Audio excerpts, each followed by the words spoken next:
Welcome to the Red House RoundTable, where today we'll be discussing sustainability and power, the decisions that define our future.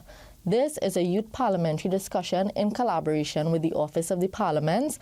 I am your host, Arianna Beeray, a former national youth parliamentarian and woman parliamentarian from the Yes Leadership Program. And I'd like to introduce you to my co-host, Mr. Denzel, Julien. Hi, I'm Denzel, Julien, and I'm a former national and regional youth parliamentarian as well as a member of the Caribbean Youth Environmental Network. Nice to have you guys with us. And today we have joined with us two spectacular guests. Firstly, Mr. Isaiah Thomas.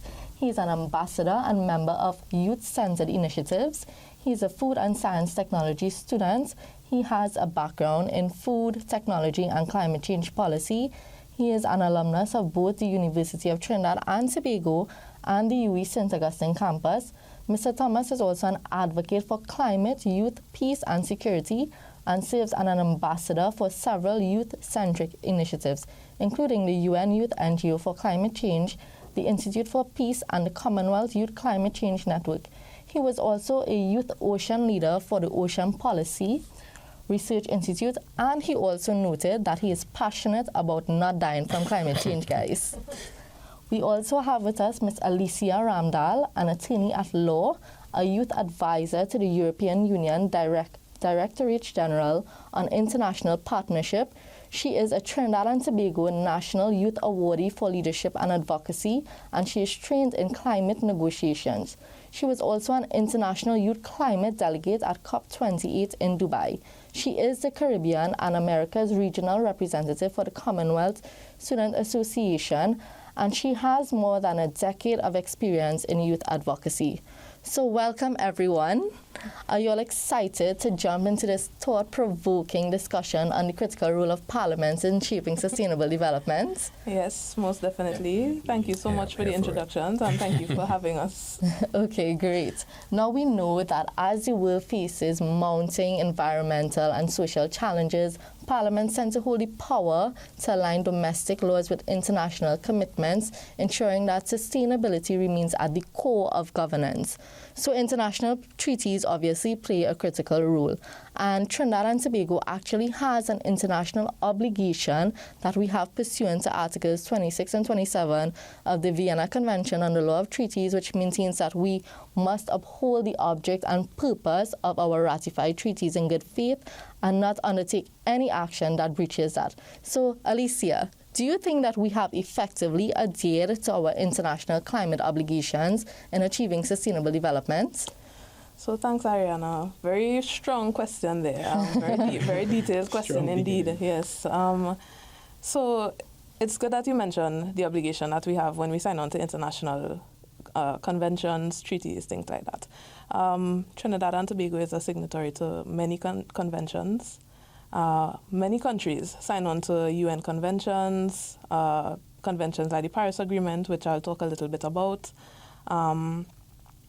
And then whether you implement what you have signed on to always tends to be the struggle.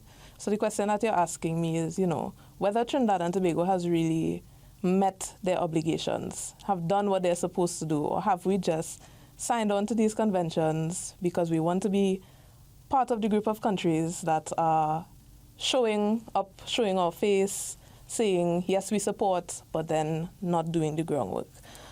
We have done a lot. I would say for a small island developing state, Trinidad and Tobago has done a lot. Trinidad and Tobago was one of the early submitters of our NDC, which is a nationally determined contribution, which is basically a document that countries submit to say by how much they intend to reduce their carbon emissions.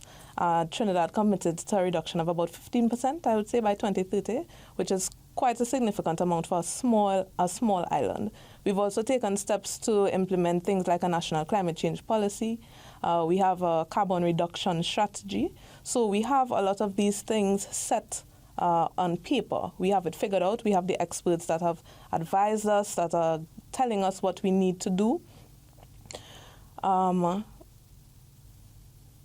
If we would go on to the shortcomings, which is where I say, where we talk a little bit about how we struggle, right?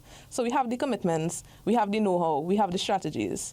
But we have a lot of challenges. Number one is probably funding. We share that strategy across small island developing states. Do we have the funding to implement the measures that we have agreed to implement? We may have the want to, we may have the know-how, we may have the will, but we may not necessarily have the resources. Another thing that we need to consider is that Trinidad and Tobago is a highly fossil fuel dependent country, island within the Caribbean, most dependent on fossil fuels. So our economy is at a stage right now where it cannot function without it. And that, I would say, is also a major hindrance to us effectively fulfilling our obligations under conventions such as the Paris Agreement. I don't know if anybody has ever heard the phrase 1.5 to stay alive. That is essentially what the Paris Agreement does in a nutshell. It asks all of the countries to reduce global warming to below 1.5 by a specific time frame. And that's probably the most basic vision I can give to explain what that technical convention does. We have taken steps, significant steps, to meet our obligations, but the challenges remain. But the will is there, I would say. We are on a good path.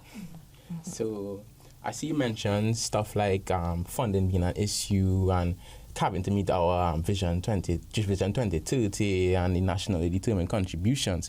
So a question for you, Isaiah, is how does our parliament influence sustainability policies at the national level for Trinidad and Tobago? Well, for Trinidad and Tobago, they have their own plans as Vision 2030, and they intend to. They have different ministries that have different agencies, like the Ministry of Planning and Development. They're very strong on promoting the SDGs. On every PTSD bus to Savannah, you'll see SDG 15, 14. So there's the awareness, and then there's the actual implementation, which is always, the sort of challenge. But they are so far implemented a lot of good programs. For example, the Ministry of Youth and Development, National Services. They have the Youth Agriculture Program, Youth Homestead Agricultural Projects, which is the Homestead Project, the Agriculture, and the Shade House, which was recently one of the big things that they were talking about. And of course, the Agriculture Program graduated last week. Congratulations to them. These are all climate smart advances of techniques, practices that we could use for the next generation of sustainable development. So for present and future, in the present and future development in the sector for agriculture, for economic benefits, for social benefits, because it's all intertwined into all three. The three pillars of environmental, governance, social, societal, and of course economic they're not as necessarily focused on one or the other. So like certain governments or administrations would focus more on this economics, or maybe they just might focus on social policy and ignore the economic side of it at a loss or so, or just pure economics and no environment. So on that front then, do you think that economics plays a strong role in environmental sustainability? Yes. Unfortunately, a lot of the old-fashioned or the traditional approach to sustainability or environmental progress is kind of a cost-benefit analysis, which at this point of the climate emergency and basically living on a planet with no extra resources coming from anywhere, is kind of, I want to say nonsensical, but it's just doesn't make sense, because every dollar you invest in climate change, environmental conservation, preservation, it pays you back later on in the future. And of course, money isn't everything. You want the beaches and the parks to be, vibrant and lively enough for our grandchildren and their great-grandchildren to enjoy as much as we do. And to say, I don't think it is enough return on investment for me to invest my money into that right now. Maybe I could sell, billions of dollars in oil and maybe build a bunker somewhere. So that's my point of view, really. Yeah. So now, transcending these economic borders, I know that while we can be signatories to these international treaties, the ratification of these treaties tend to be pending because we have to wait on Parliament for them to undertake that further act of incorporation into our domestic realm.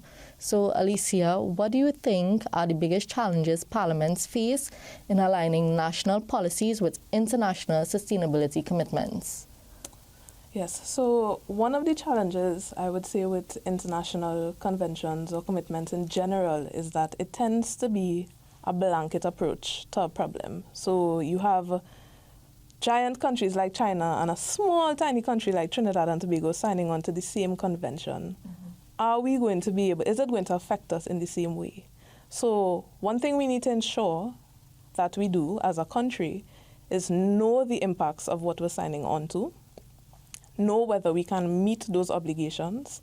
Treaties often have a clause that allow you to omit or refrain from signing on to a particular part, so you can choose to say that, well, you know, we don't have the resources, we don't have the ability, the know-how, our economy cannot withstand abiding by this particular clause. We may be 20 years down the road, but right now we can't, and so we are not going to bind ourselves to that.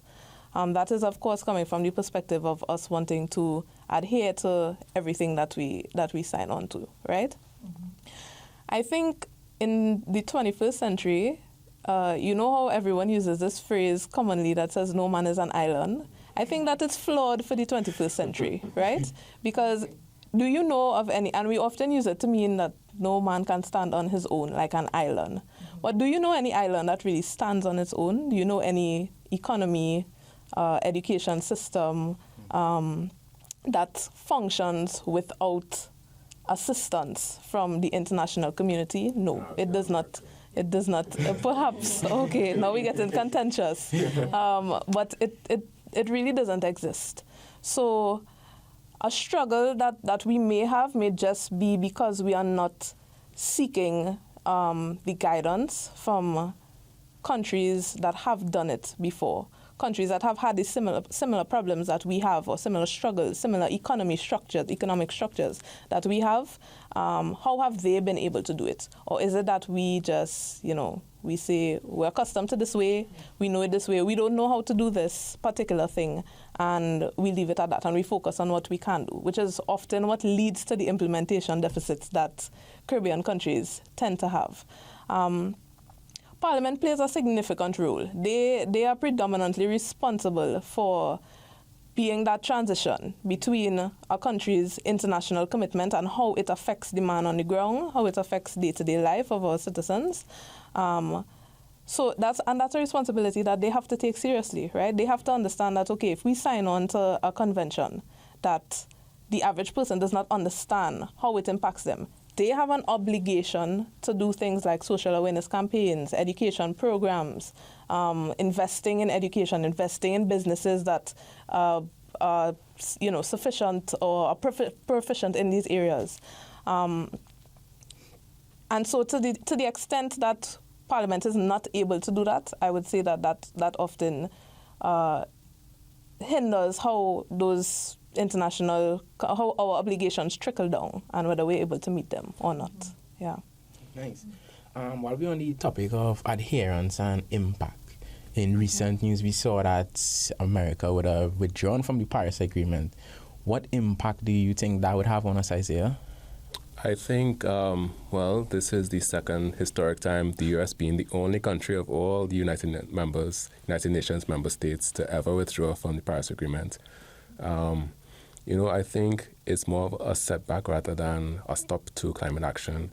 The current administration is basically cutting the domestic and international climate policies, environmental. The EPA, he's basically weakened or loosened their power and stance on certain things, as well as in his previous administration, it kind of really prevented a lot of progressive actions like investment in wind, renewables, and divestment from fossil fuels. But the thing is that how America is set up, they have the administration, which is the presidency, and then they have the Congress and then the courts.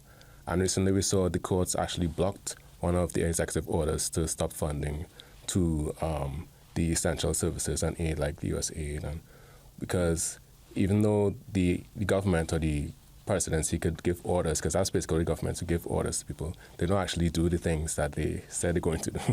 The only thing they do is say, hey, they want you to do this or arrest this person because it's unconstitutional.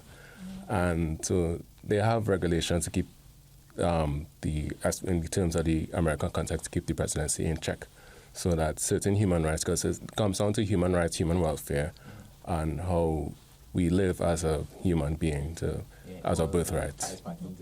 Sustainability. If I could add on this topic a little bit. Yeah, that's no problem. Yeah, because it kind of touches home a little bit. Not so much in terms of what America does and their own internal politics, but the effect that their actions have on external countries, Caribbean countries included. America has been playing hide and seek with the Paris Agreement for quite some time now.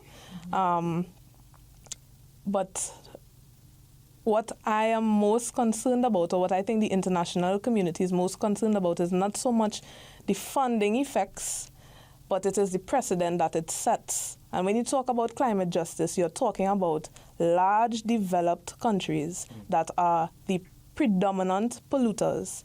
They are the largest contributors towards the climate crisis. But they have the resources, they have the power, they have the size, they have the networks that prevent them, and they have the geographical location that prevent them from facing the same consequences that we do. They don't necessarily care that much about sea level rise the way that we do. Yeah. For us, it's kind of an impending doom. For them, it's like, something that will happen very far in the future for them. So, and when you create a situation or allow a situation where such a large, powerful nation can simply just say, nope, we're not going to take accountability for the contributions that we've made. We are going to safeguard ourselves, we're going to safeguard our funding, we're going to focus on that. Are they within their right to do that? Maybe so, because they're a sovereign state. But if every big player in the game decided, China, the EU, all of them decided that, we're going to follow suit, where does that leave the rest of the world? And so you're leaving many, hundreds of countries at the hands of a few powerful ones. And that is where I think the danger really is. I think in legal matters, the precedent is a very important thing. So, like, if there's a precedent for a certain ruling from a certain court, if it's like Supreme Court or High Court, they kind of use that as a reference to base their further decisions on. So that is true. But I kind of don't want to play devil's advocate here. But I think that there's a certain tipping point in the climate arena. We have like 30 COPs now, almost 31 next 2 years. Many COPs. Yeah, many COPs. Very incremental, slow change. And the COPs, they are a meeting place for the governments and the sovereign states, but they're also a meeting place for NGOs, civil societies, and meet up. And one of the great ones was Forecasting Healthy Futures, where they actually have a lot of support for developing nations, Africa, to eliminate malaria. They didn't depend on one specific government or country. They saw the mission that they wanted to end malaria in all countries, and they have been very successful in that mission. So it kind of comes also to the modern idea of, does the parliament or governments, countries, sovereign states have a big as role as they used to, or traditionally we used to before the 21st century? Because entering the 2000s, we had the Bill Clinton administration in America, and they thought that having India and China not being on the Kyoto Protocol to reduce emissions was unfair, because they think they emit carbon dioxide, methane, etc. But if India and China are the bigger countries, and even though America historically has emitted the most, so not most but a lot, China and India, these developing countries, are emitting a lot of dirty emissions from coal and non-renewable energy. And they thought, they can't ratify something like that because it's against the interests of the American citizens and the presidency. And then when Bush administration came on later, after Bill Clinton, it was like, nah, they're scrapping this entire thing. They don't want to invest any money in it. The Republican idea is more like economy and that kind of idea, while the liberal Democrats is more like social policy and development, and that's so.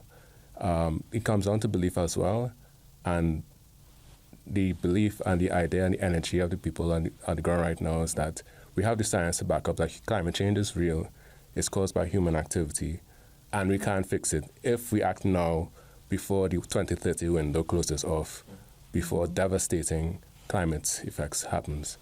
And we are already seeing the effects. We've had heat waves of over 50 degrees Celsius last few years in, I think, in Southeast Asia, where people are subject to, trying to live their life normally, and it just, 50 degrees Celsius baking, no problem.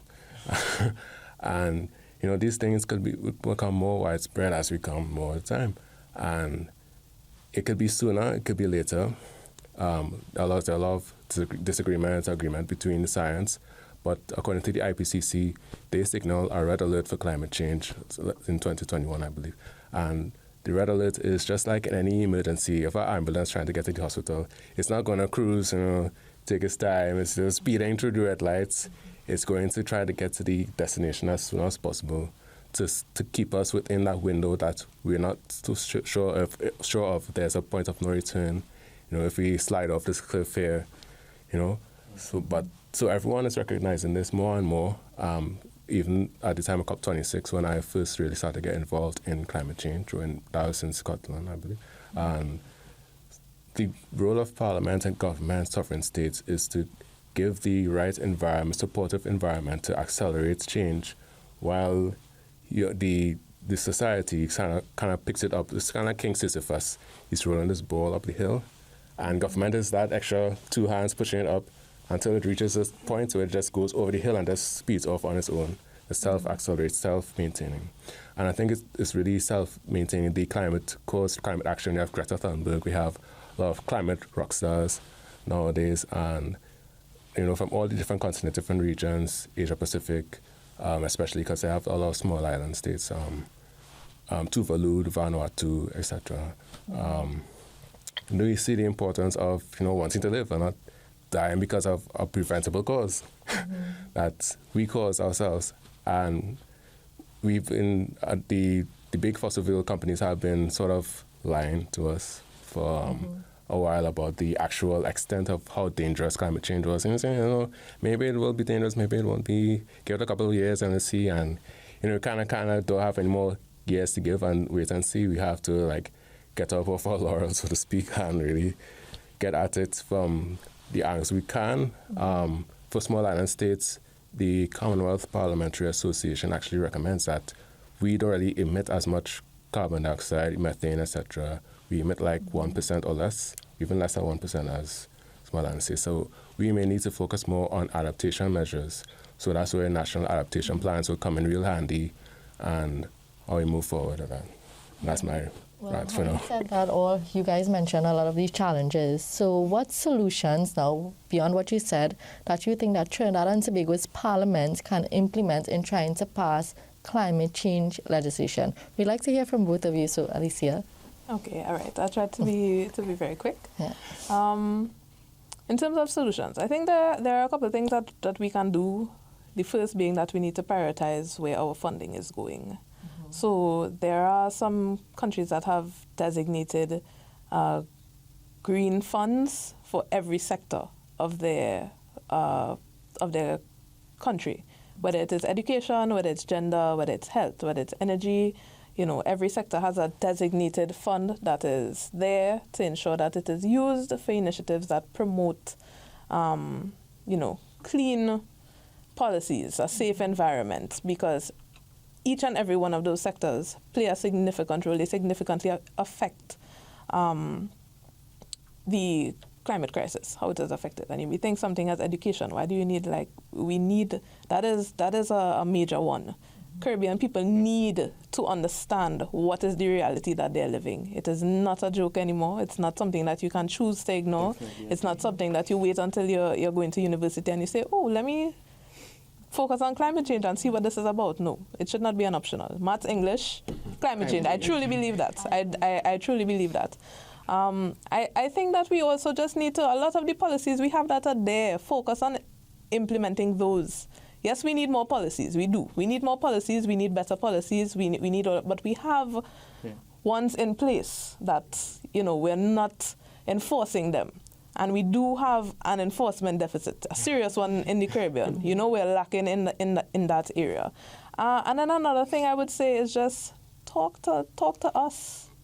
Talk to the youth, talk to the NGO, the civil society. They are so educated. They know this system so well. They understand the impacts. They may not have all the bureaucracy down pat. They may not know at every level, and that's where the partnership needs to happen, right? But you need to talk to the people that are living this challenge every day. How is it affecting them? Whether they are climate expert, they're not. Whether it's their field of study or it's not. Get that feedback and couple it with the funding, and I think that we can do a lot more than what we're doing right now. Yeah. I definitely agree. Yeah. And what about you, Isaiah? Yeah, I concur with everything she says. Investments, climate finance is something that's been kind of like bothering, not to say bothering, but it's a very hot issue between everyone, between those who are being funded and those receiving the funds.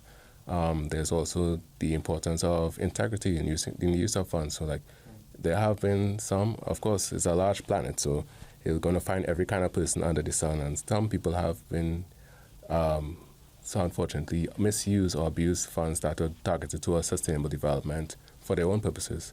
And it's important that we approach this with integrity, and there's actually the climate change. The UNFCCC has their own integrity institution, that the institution lies within that. And going forward, really just putting all our heads together, engaging all the stakeholders. The importance of multi-stakeholder partnerships could never be more underscored. So involving youth as decision makers, involving marginalized communities, differently abled, the women, because women experience climate change different than from men. So including the gender into our national determined contributions, our adaptation plans, and just really taking a whole bird's eye view of it and leaving no one behind. That's the key motto of the United Nations. And I think that's important. Well, that wraps up today's discussion on sustainability and power, the decisions that define our future. And from your contributions, it is clear that parliamentary action is essential for driving meaningful, sustainable change. And we want to thank our brilliant, spectacular guests, Alicia and Isaiah, for sharing your expertise and perspectives on the topic. So stay tuned until next time, guys.